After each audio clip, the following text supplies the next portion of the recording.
Hi, everybody. I am so excited to have you here today. Have you ever wondered if one's racial identity no longer predicted how one fares? In reality, statistical analysis often reveals that racial identity is a measurable, significant, and persistent predictor of labor market outcomes. You might also be wondering what this has to do with diversity, equity, and inclusion. This illustrates the many facets that fall under the DEI umbrella. This should come as no surprise when we consider the origins of race as a social construct, the racial disparities we observe across any number of economic outcomes. We are excited to have you here with us today. This conversation is going to be fantastic. I am looking so forward to you all meeting my guest today.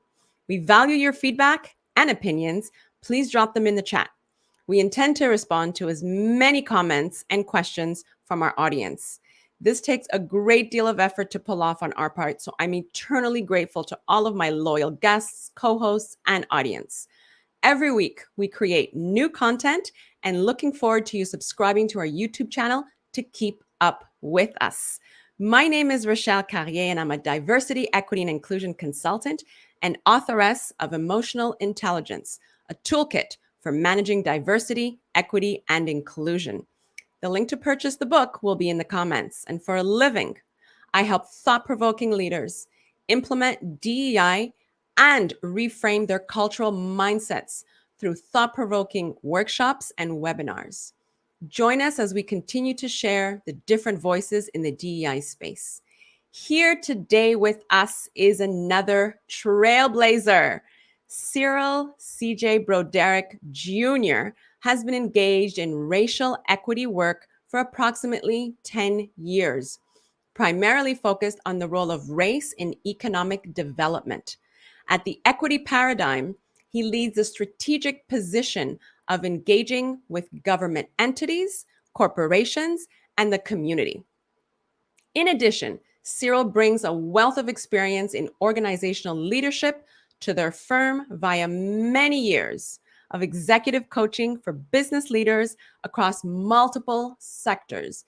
He has packed a punch by holding a Bachelor of Science in Mechanical Engineering from Duke University. Today, we're going to welcome Cyril Broderick Jr. Hi, Cyril. Hey, good afternoon. How are you doing? Oh, I'm well. Thank you for joining us today. I want to be able to, let you introduce yourself in your own unique way. Yeah, sure. You said quite a bunch, so I won't add too much. I think the biggest things I'll add is, of course, I am a husband to a wonderful wife, Alexa, who's also my boss at Equity Paradigm. I am a father of two young sons, Cyril the third and Kristen, and they're amazing. They're my two other bosses. Um, very, very entrepreneurial. Also, lead a group in Durham, North Carolina, called the Greater Durham Black Chamber of Commerce as their president and CEO. So, quite busy with these different things, but I'm excited to be here with you all this afternoon and looking forward to our conversation. Oh, so am I. It's interesting how you said, and I think we could both share this. You have two other bosses, Yeah, and your two other your two other bosses are your children. yeah, definitely. So, My wife is the big boss, and then I got the two little bosses, absolutely, she's the CEO of the household. for sure, for sure. So let's dive in. If you can explain to us what race is.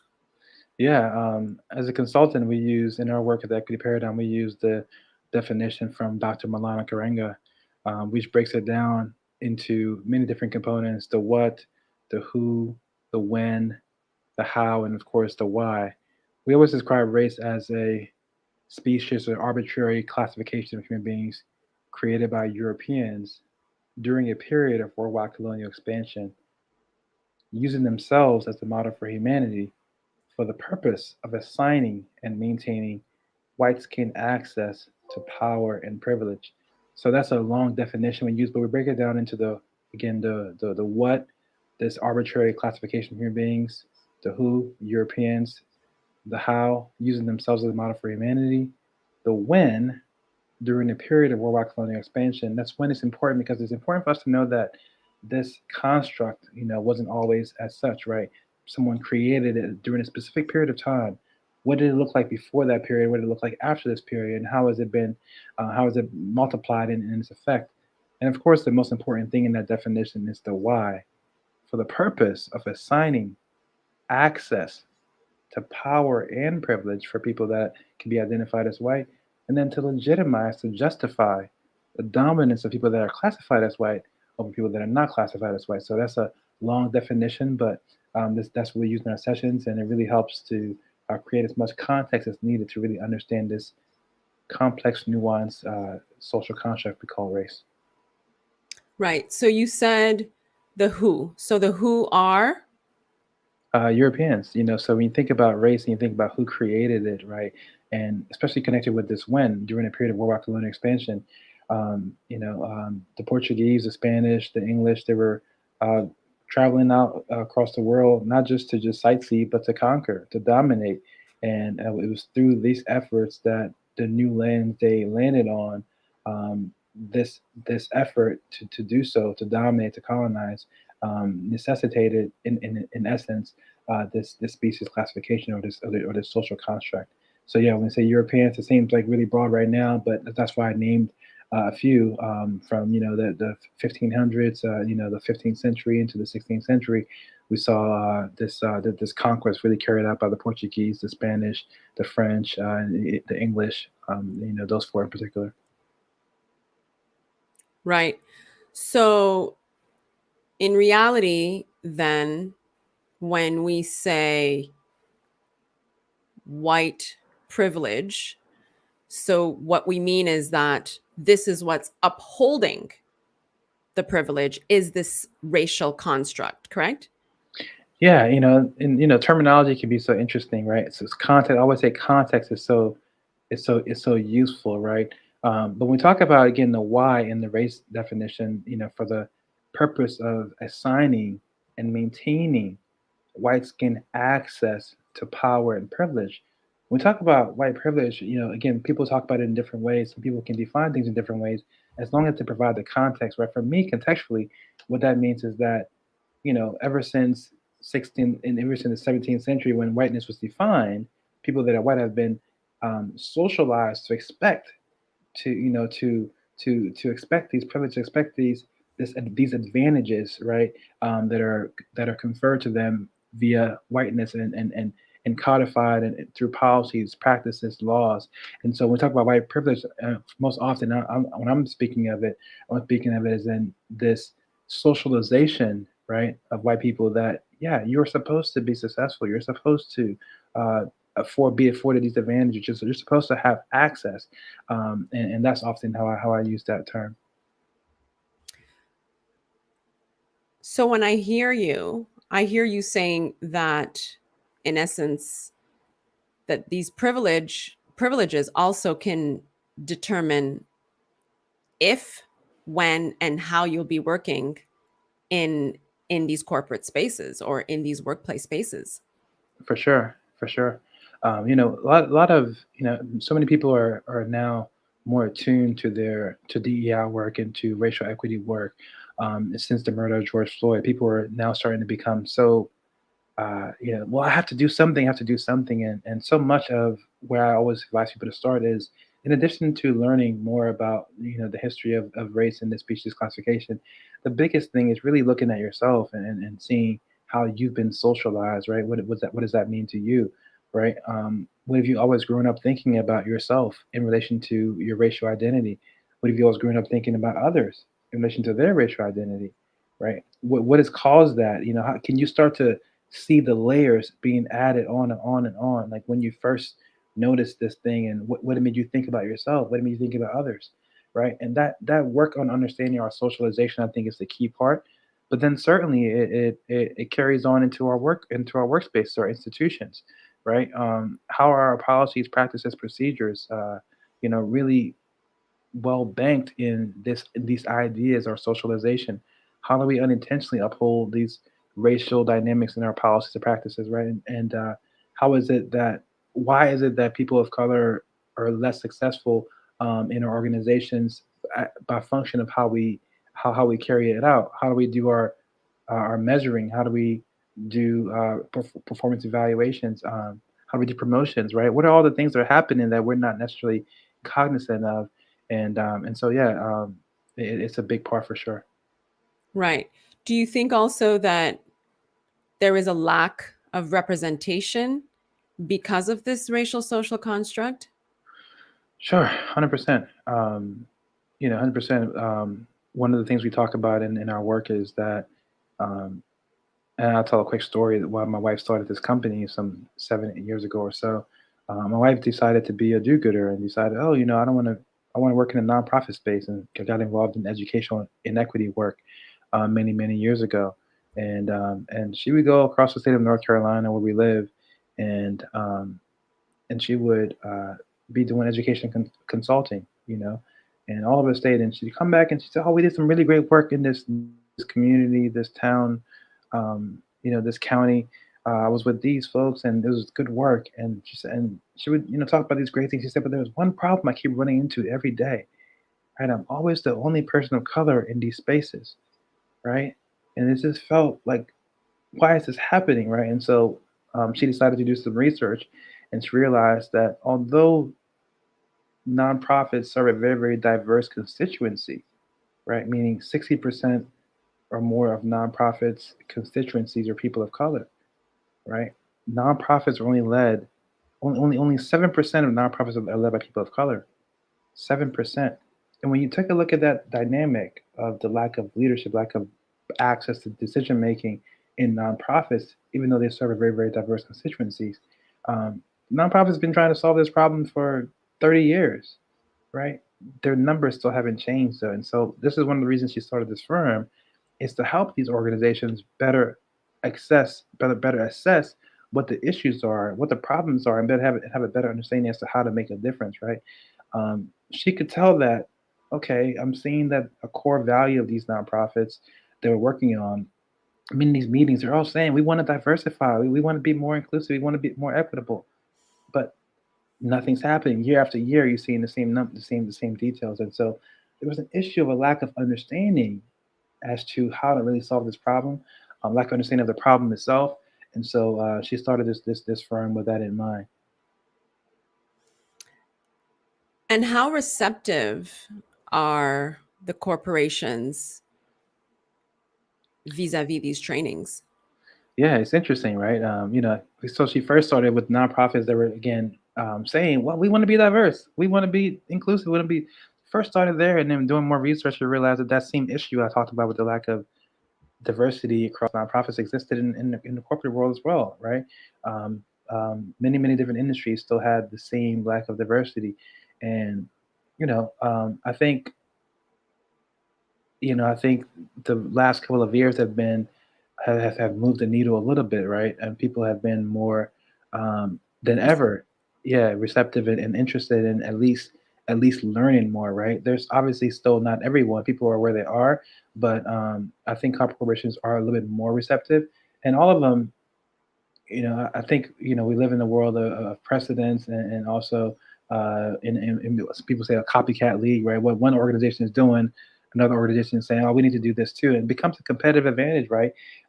For people that are being hired, millennials and whoever the workforce, they want to be in organizations that are rated well by their employees, right? And so, as employees are starting to say, "Oh, this is a good place to work because of our attention to making sure that we're inclusive and we're promoting equity." So corporations are now not just doing it because, oh, this is popular. They're doing it because, oh, if we want to be a place where that can hire new people, that can respond to the needs of our workforce, then we need to at least be able to say this is our effort in doing so.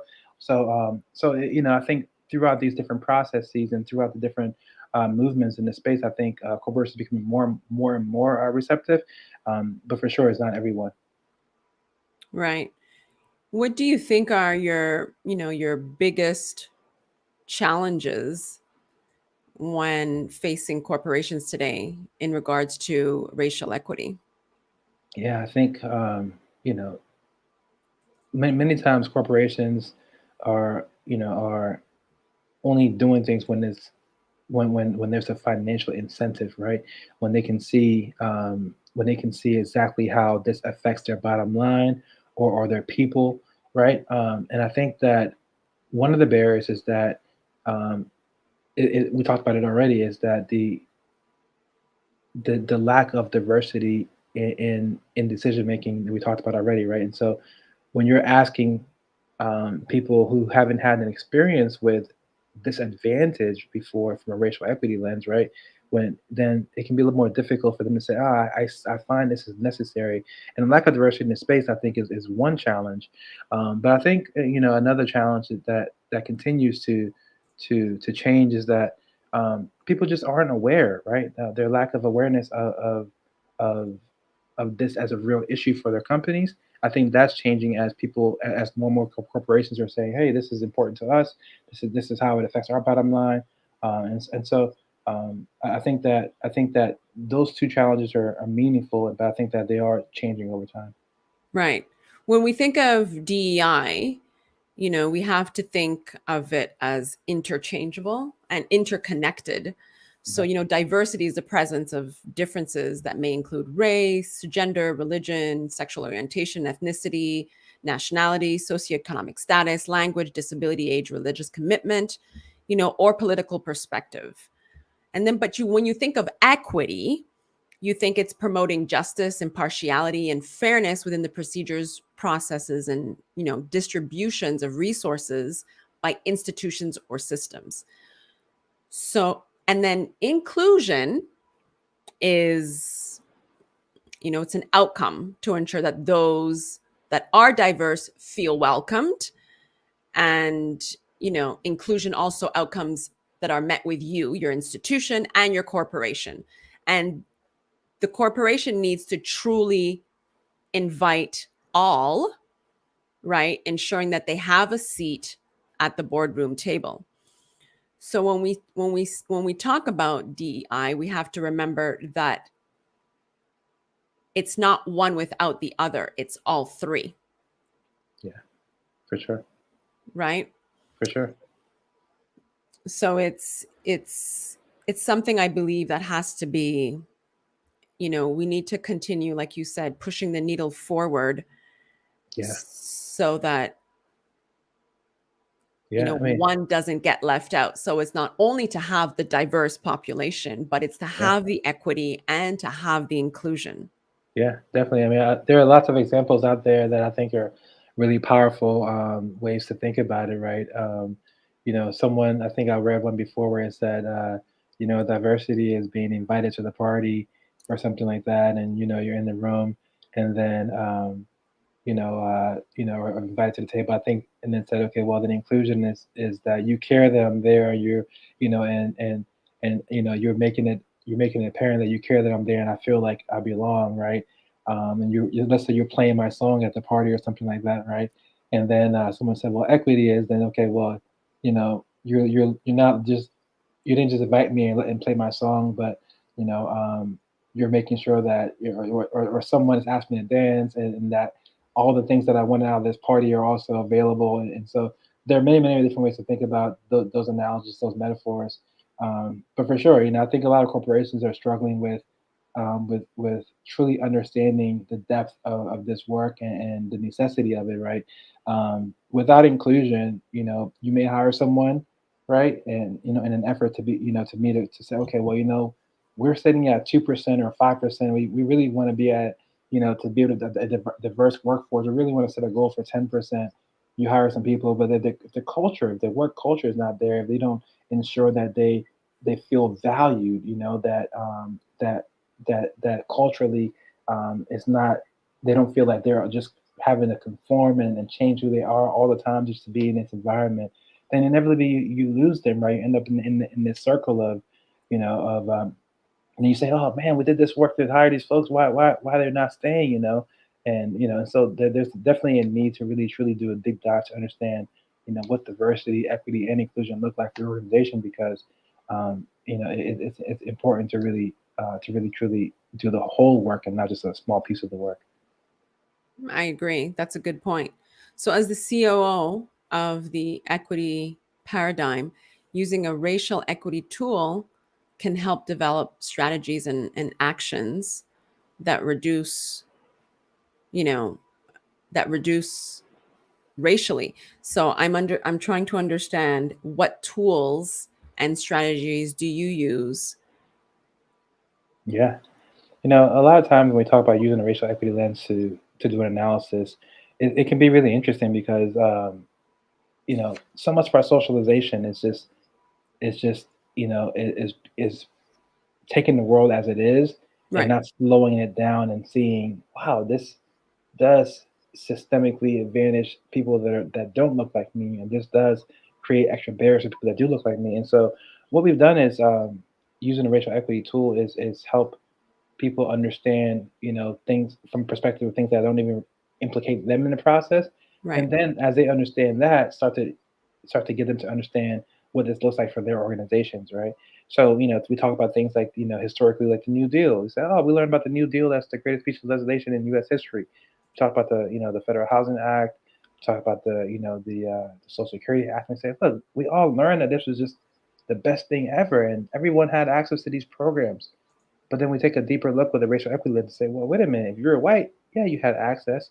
But if you're a person of color, which means you were in this population or in this area, you didn't have access, right? And we talk about people understanding that the history we've learned has been very, very much whitewashed, and what that really means, looking at that history from a racial equity lens. And then we say, okay, now that you got this muscle, you're starting to build this, right? Let's take a look at your organization's policies and practices. You're saying here that in order to be employed here, you have to have a PhD from Harvard University, right? What does that mean about your applicant pool, right? What does that mean? Okay, in order to work here, you have to have gone to this special program in New Hampshire. What does that mean for your applicant pool? Right? So trying to get them to understand how this racial equity lens, broadly speaking, can be applied, just as one tool, but then how when you look at your organization and how your policies, practices, procedures are laid out, what that means for your organization, right, and your organizational culture.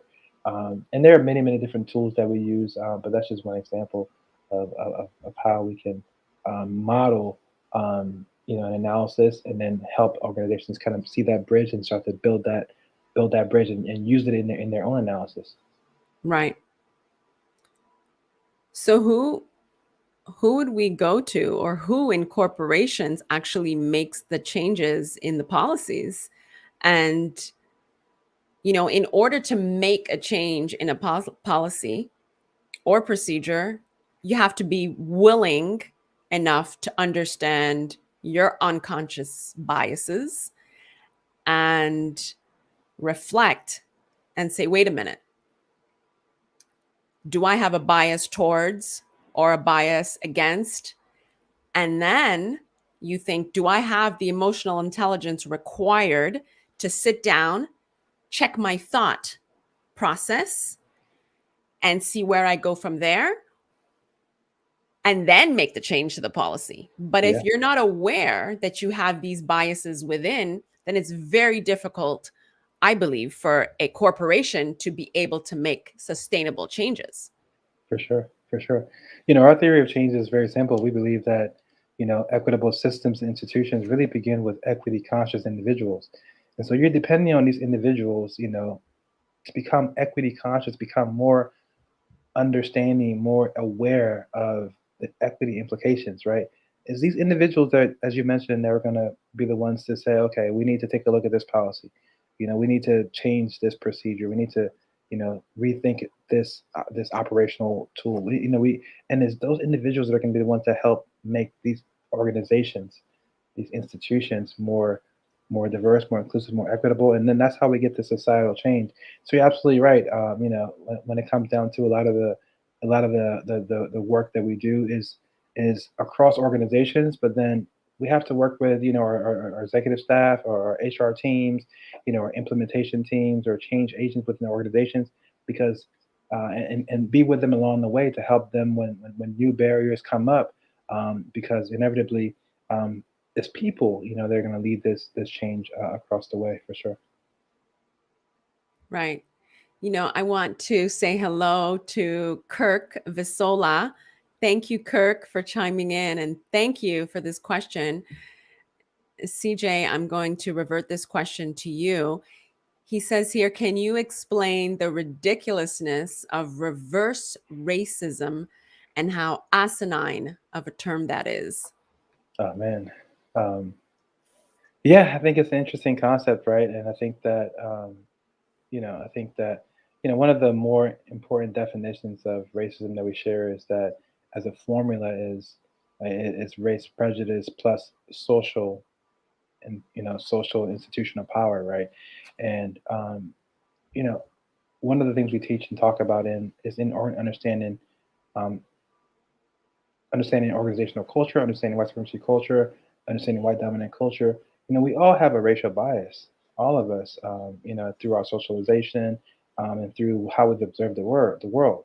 Um, but when we talk about this system of racism that exists in these United States and in many places that are a white dominant culture, we have to really think about where the power and privilege and access to decision making has currently is.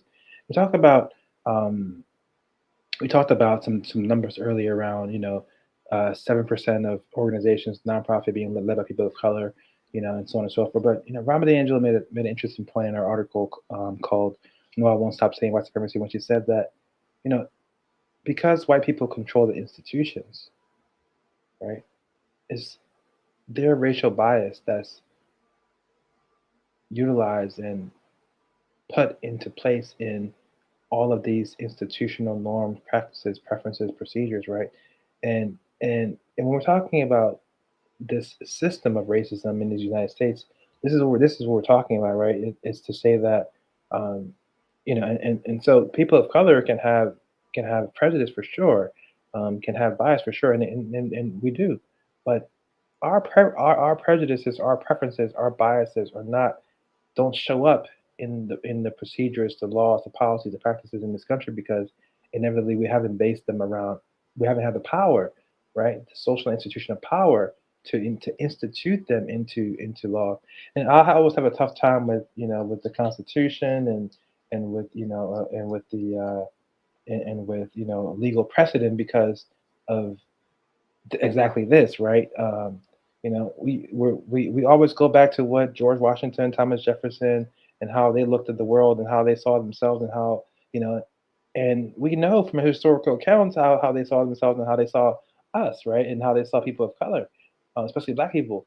And so I know we've had some amendments, but there's been some loopholes. We talk about the 13th Amendment and so on and so forth. And so this this adherence to precedent always bothers me because it's like, oh, let's look at the Supreme Court case back in 1635 to figure out what we're going to do with this. And I'm like, well, wait a minute, the world has changed, right? People have evolved as far as how they understand race, how they understand and how diverse our democracy looks now. But you know, we still sometimes look way back to try to figure out what to do with now and into the future. And so I just wanted to bring those thoughts together around around racism and what we're talking about. We're talking about racism and how and why and why it's important to think about it in that lens. Um, so hopefully that was helpful for the question. Absolutely. Thank you. It's interesting how, when you think of the Constitution,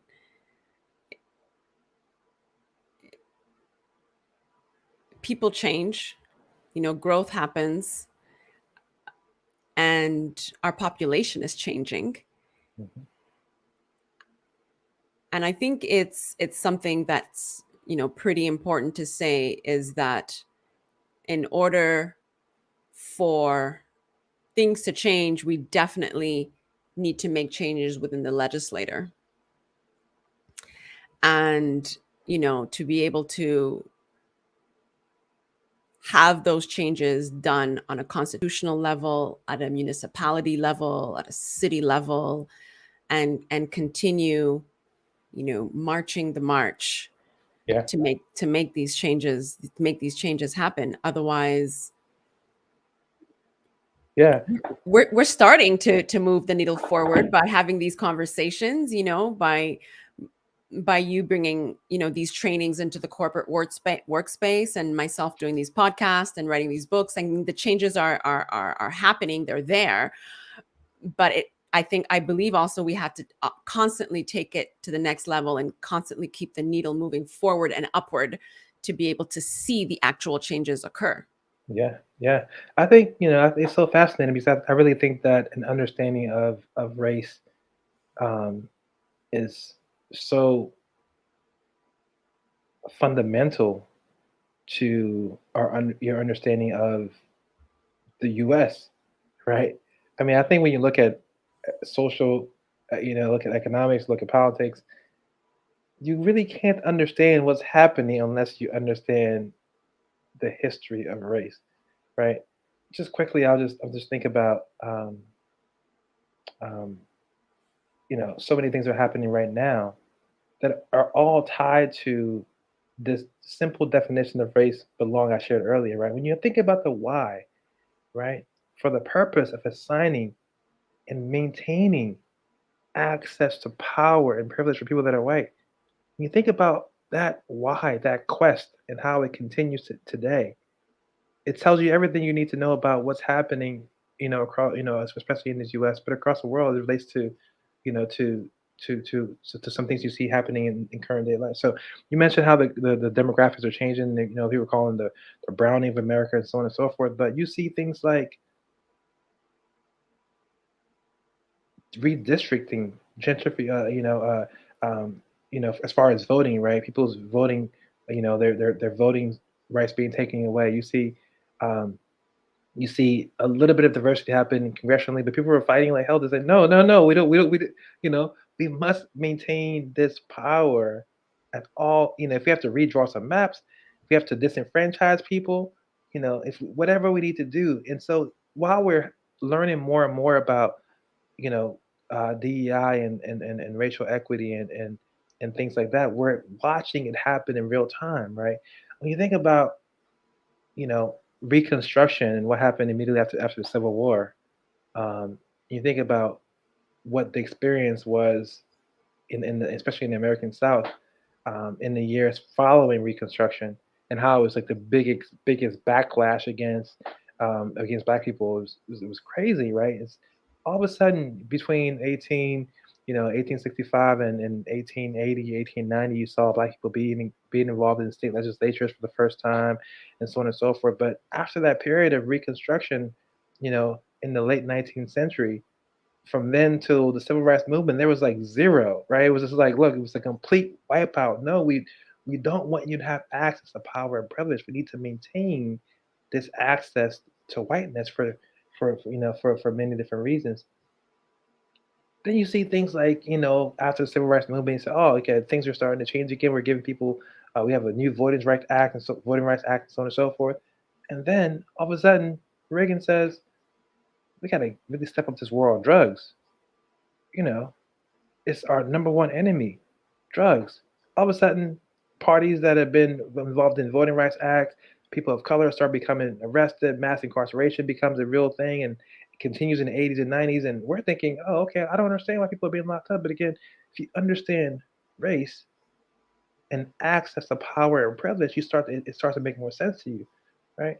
Then the America starts browning, and and then lo and behold, we get a president that identifies as black, and we say, wait a minute, what's going on? And then it's a new wave of of pursuit of access to power and privilege and maintenance of that, right? You see the Tea Party movement. You see what that's turned into. You see a whole entire one of our whole entire political parties. One of the two largest political parties is now completely inundated with this idea, but you won't hear it, right? You won't see it, but you can, but people that have experienced um, in thinking and talking about race, um, can see the undercurrents and what's propelling, this fight, right? And so yeah, I've said a lot, so I'll be quiet for a little bit. No, no, where I'm, we're going to take it in bite sizes. We're going to go back to, because I had several moments while you were talking, and when you go back to Reagan and, like you said, the war on drugs, and what did that mean, and who was going to be incarcerated when Yeah. it came to the war on drugs. Yeah. So then it all goes back to the way it was racially constructed and who was going to be targeted for these mass incarcerations. When you think about it, these mass incarcerations, let's be real, they're mass incarcerations were Black men. And when it comes to the population of Black men in jails, and it was from a small crime, mostly from small petty crimes that the white counterpart would not get life for, or 25 years for, or Yeah. 10 years for, right? But it again, what happens is that when you revert back into now the jail system, who's cleaning, who's cooking, right? Mhm. Who's cleaning our streets? Many times it's the incarcerated who are doing free labor, Mhm. right? Yeah. We have to be real. Yeah. And I think again, it doesn't make sense to people if, to us, if we don't start to develop a bigger understanding as to, what happened, um, why this race construct became a thing, and how it's morphed over time, and how it's been utilized as strategy, for 400 years, right? And I think that once we start to understand it, then when we see things in current day, we go, oh, I think I understand how that might make more sense now, right? Um, um, right. I saw something, and this is gonna be a tangent, but it's gonna be a little bit of a tangent, but hopefully it's a cool story. One of the things I watched on television is the Rachel Maddow show, and Rachel tells these like really long-winded stories that I just find fascinating, right? And Rachel told a story not too long ago about mass incarceration in this small town in Texas, like 40 years ago. And like, half of the population of black men were rounded up as like, for possession of drugs or something like that, and locked into jail, right? And she's telling this story, and she's going on and on and on. And I'm like, I know it's gonna come back to present day. I'm trying to guess like what's happening, right? And Rachel's like, yeah, there was this young lady, this, 2 years out of law school, young lady that just decided to take on this case as a public defender, um, for the NAACP Legal Defense Fund. And she came all the way down from the East Coast and came down to Texas and took on this case and was going against the entire state of Texas.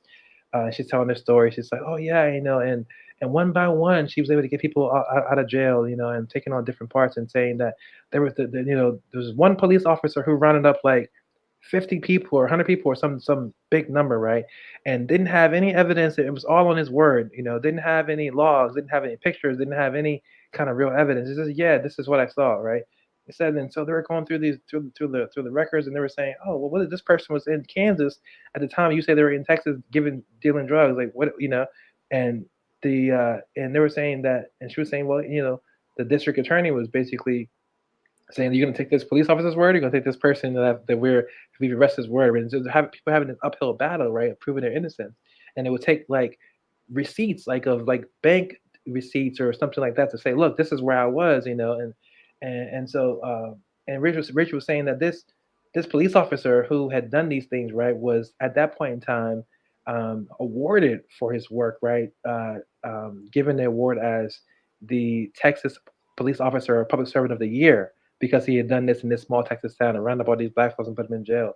And the attorney general at the time was a popular U.S. congressman currently, right? And I won't go into that much detail, but the point is that that Rachel in that segment was showing us, um, how people that are white, especially people that are white and poor, have been elevated, promoted, celebrated for perpetuating indecent, lying crimes against people of color, right? And how the federal government and other agencies, the state governments, have allowed and promoted this kind of thing, right? And celebrated this kind of thing, right? And again, that that person who was then the Attorney General of Texas after that whole thing happened didn't get demoted, right? That officer initially didn't get demoted; they were celebrated, and that Attorney General event went on to become a sitting U.S. congressman, right? Um, that which they orchestrated and ruined people's lives in the hundreds and thousands were not punished. They were celebrated, they were elevated. And so, um, again, a little bit of a tangent, but just give you a quick story as to how this social construct, It's has been continuously perpetuated. is perpetuated, and it's been it takes on different shapes and forms. And unless you understand it, unless you understand race, you don't understand why Republicans are so big on uh, uh, uh, you know, not anti-abortion. Rachel did a whole nother segment on that, right? If you don't understand race, you're like, wait a minute, why are people so pro-choice? Like, why would women, you know, in the Republican Party be for something that disenfranchises their own right to choose, right? What is this about, right? Unless you understand this species classification, this social construct, and what it means about granting access to power and privilege based on this whiteness, unless you understand that, there's so many things that you can't really truly understand because it won't make sense to you, right? Right. So, anyways, It's like a missing piece. It's a missing exactly, piece. exactly, It's exactly, it's a it's a huge missing piece. for sure. Absolutely. We have here, I'm reading a message here from Joseph Pinnell, and I apologize if I'm mispronouncing your name. Thank you, Joseph, for chiming in. He says a challenge can be working through trigger words and phrases. Mhm. Example, when some hear anti racism, they actually hear anti white. Yeah, And it takes a growth mindset for the work, yeah. right? And Bertine Well, Crèvecoeur, let me comment on that last one sure. for a second. Yeah, for sure. People give Robin DiAngelo a tough time, but you know, I think everybody has pluses and minuses, and I love Robin's work. But Robin had a book called White Fragility, where she defines white fragility, as this state of um, you know, where the simplest, thing, the simplest sense of discomfort, triggers a sense of like argumentation and guilt, and no, I can't take this anymore, right? And so, Right. um, but yeah, I mean, like it's and again we talk about white privilege, right? It's and the idea of white privilege is like people of color, you've been living this, this whatever fear, disenfranchisement, all these things for hundreds of years, like, but that's okay, right? You're used to that, but the idea that I might be uncomfortable with some word choices, like as a white person, I don't want to deal with this. Is this, but yeah. So I always say, hey, toughen up, let's get past it, but certainly understand in my work for sure that, we I have a session called understanding and decentering white supremacy culture, and people are like, "Can we change it to white dominant culture or something?" Like, why do you have to call it white supremacy culture? But anyways, like nomenclature is important for sure. But yeah, Right. important to think through. Right. It's interesting you mentioned white fragility. So I did buy the book, Hmm. and I wanted to read something. This is completely on topic now that you've mentioned it. Hmm. So it says the United States was founded on the principle that all people are created equal. Yet the nation began with the attempted genocide of indigenous people with the theft of their land. American wealth was built on the labor of kidnapped and enslaved Africans and their descendants. Women were denied the right to vote until 1920, and Black women were denied access to the right until 1965. The term identity politics refers to the focus on the barriers specific groups face in their struggle for equality. Yet we have yet to achieve our founding principle, but any gains we have made thus far have come through identity politics. For sure. For sure.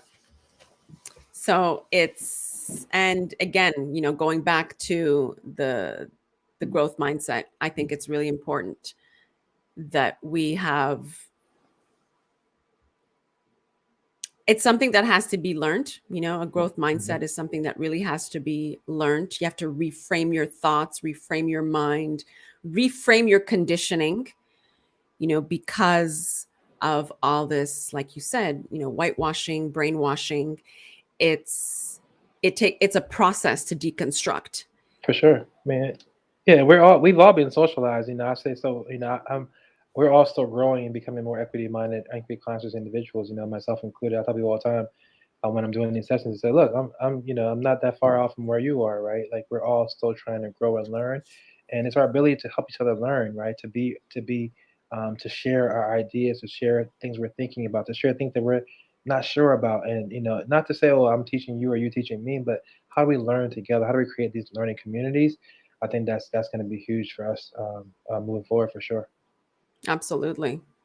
So you're saying, inequities improve success for all groups. What do you think that looks like for us? Oh man, um, I may ask you to read. There's so much. I can answer that question so many different ways. I may ask you to give me a little bit more context into where you're asking me that. So when you think of racial equity, Hmm. racial equity would improve our accessibility to capital, our accessibility to loans, our accessibility to furthering our businesses, our Yeah, accessibility to being in better schools, our accessibility to being accepted yeah, at different universities, our yeah, accessibility to be hired irrespective of what our name looks like, yeah, right? yeah, So what does that look like for us? I mean, that looks yeah, like that's yeah, priceless. yeah. No, I think that I think that and we focus on racial equity for a number of reasons, but most importantly because is the strongest indicator of outcomes across systems. I think you said that earlier. Um, you know, we all want to work and live and grow in spaces where no matter who we are, how we identify, there isn't some institutional or systemic um, disadvantage for us, right? We want to ensure that just because we are insert, whatever we are, blank, this religion, this whatever, right? That whatever with our jobs in our communities where that we can thrive, you know. But this focus for us on racial equity is really tied to the fact that when you look at our systems, education, criminal justice, health, all these different systems are designed and executed to not really give us an opportunity to thrive.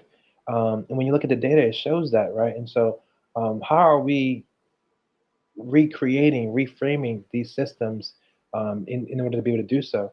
Um, and so, for us, I think what this means is that we continue to learn and understand what this history has meant for us, what our socialization continues to mean for us, and then brick by brick, we build new systems. We change the systems that currently are and build new ones so that no matter if we, are white or non-white, right?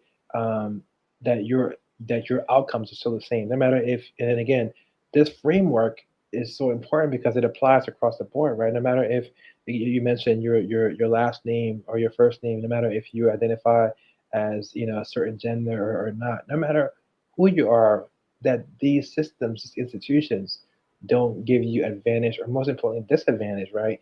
Um, because currently that's how things are.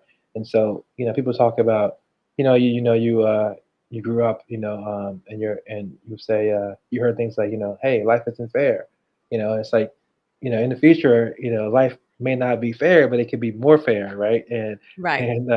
And that's hopefully where we're heading, into a more fair And world. equitable. Yeah, Yeah, and it's a more equitable world for sure. Absolutely. What are the biggest obstacles you think you have right now? Oh man, just I think as we learn, we try to really expand, you know, our share our learnings as wide as possible, right? And so, as an organization, we're trying to figure out how to do that, how to scale, how to hire more people to kind of get out there and do and do this work in more meaningful ways, in deeper ways across different systems. When during the last presidency, a huge obstacle was this new effort to say, oh, we don't need to learn this, we don't need to, this ban from governmental supported issues. Another, and so there will continue to be obstacles, present and future. Um, but I think that I'm really encouraged by the new groups of people that had never ever thought about this ever, right? That are engaging in this work in new ways, in meaningful ways, and that I think are finding new ways to make incremental changes. And so, although there are obstacles, I'm so super pumped by what the future holds. Um, and I think this next generation is going to have a real opportunity to continue to push for equity across different spaces. Right. I agree. And I think what we're doing is a clear testament of what our children need to do.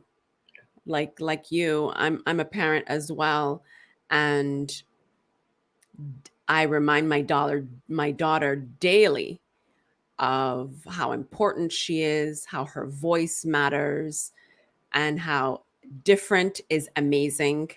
Looking different, having a broader nose, fuller lips, curlier hair, all that is amazing. And it's part of who you are as a person. And that makes you different. And that's amazing.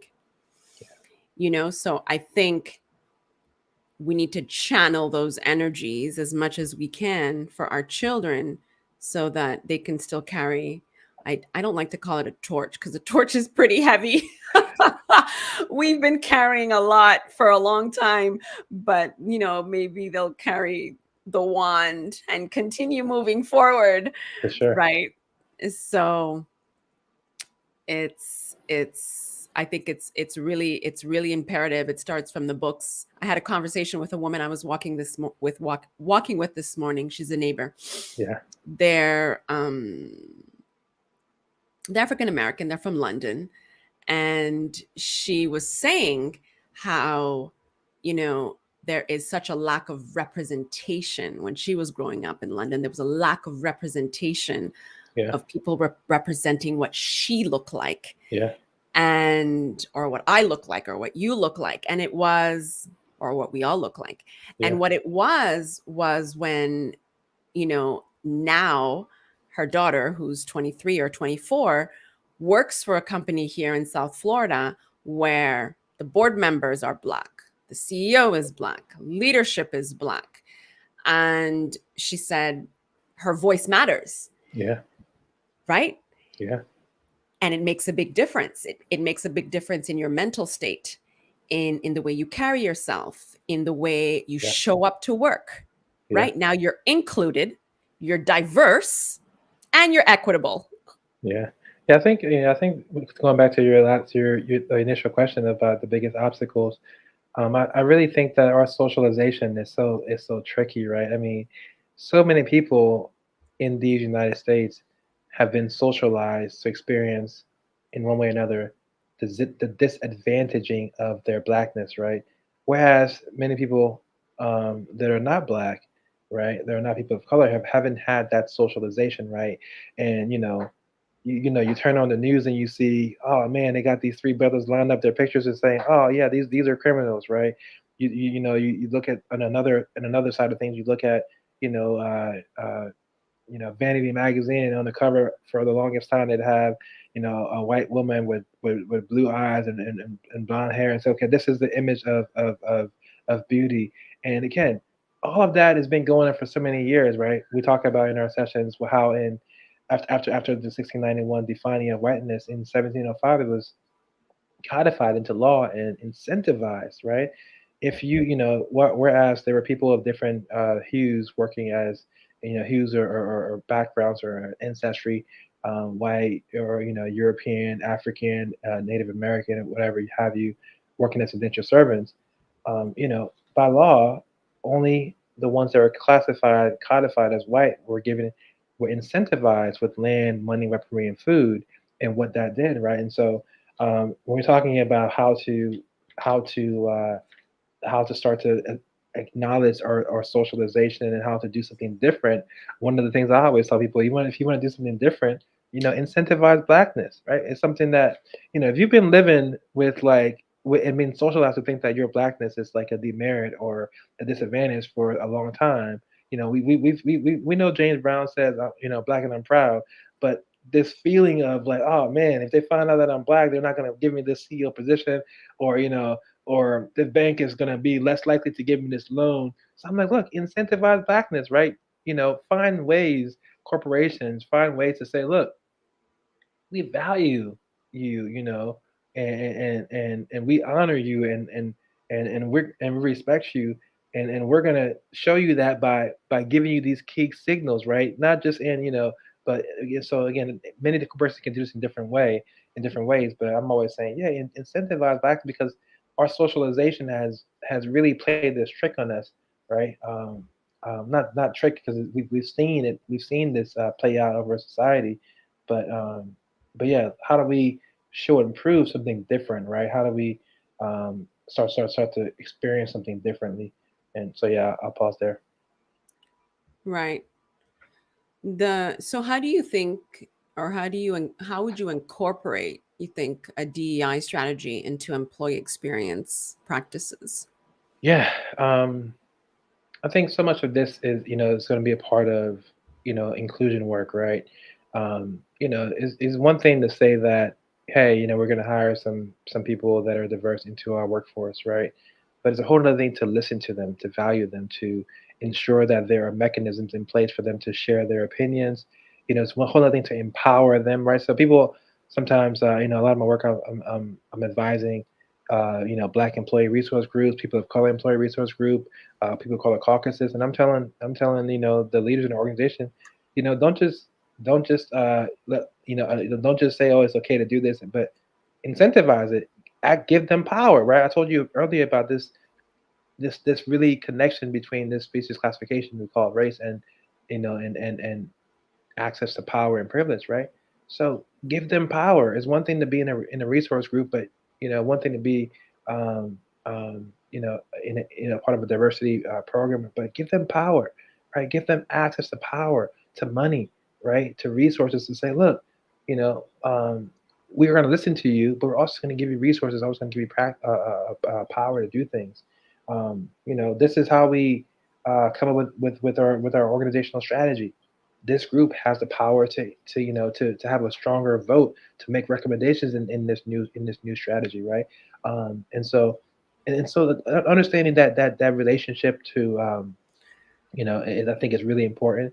And um, and I think and I think you get better and better at it the more you engage your employees to understand how this broad strategy can fit into specifically into how you do your work, right? And into executing your products and services.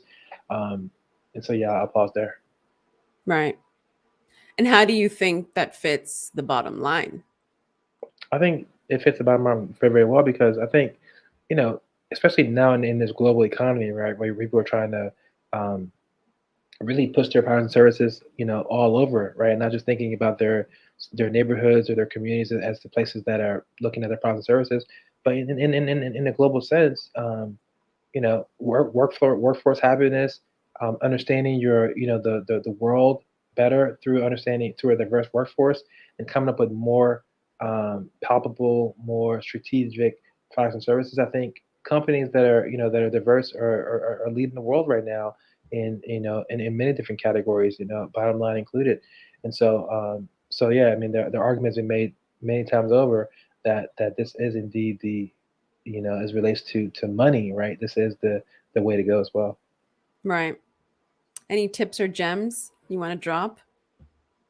Oh man, none to think of or off the top of my head, but certainly excited to have had this conversation with you, and I hope that it was useful for the audience, and um, please feel free to reach out further if we can be a resource. Absolutely. As we reach the top of the Diversity Connects Us hour, you will benefit from Cyril Broderic's LinkedIn page. He is a wealth of information, offers training about race and equity. Thank you so much for all of the information you shared. It was a great pleasure to have you. This podcast highlights lived experiences and inspirational stories of strength and tenacity. We will share profound and courageous dialogues that influence diversity, equity, and inclusion by breaking the barriers and labels of stereotypes, confronting biases, and offering best practices to achieve a more significant and cultural mindset. Stay tuned. Next week, we have our co host, Tammy Triolo, the CEO and founder of PCQ Consulting, and Nikki Lanier, an employment attorney. We will undoubtedly benefit from what they have to share. Thank you, Cyril. It's been such a pleasure. Thank you.